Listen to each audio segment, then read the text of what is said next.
Bonjour à tous, je vous présente le travail pour le jeudi 23 avril à réaliser.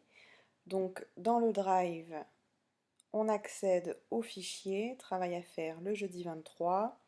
Donc vous avez pour aujourd'hui du français, des mathématiques toujours et un petit travail un peu particulier puisque je vais vous demander de réfléchir à une fiche métier sur le métier de menuisier à partir d'une vidéo que vous allez visionner et un dossier avec des questions auxquelles il faudra répondre. Donc, pour le français, c'est de la lecture avec une nouvelle entière qui s'appelle Matin brun qui est à lire. Donc, je vous montre où est-ce qu'elle se situe. Donc, vous allez dans le dossier français et vous avez donc Matin brun tapuscrit.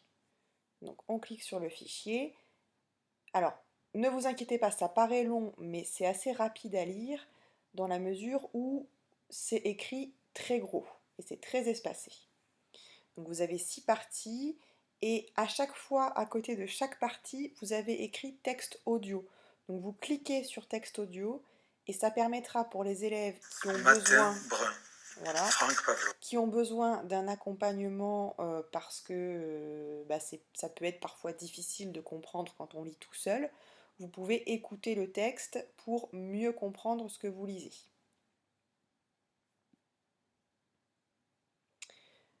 Ensuite, je regardais le temps qui me restait. Ensuite, au niveau des mathématiques. Alors pour les mathématiques, je vous demande le même travail que ce que vous avez fait mardi en géométrie, c'est-à-dire que vous allez choisir dans le dossier maths, donc vous cliquez sur défi géométrie, vous choisissez une figure à reproduire sur votre cahier, ça peut être la même que mardi. Mais par contre, je vous demande de la reproduire une nouvelle fois, hein, vous ne me faites pas un copier-coller.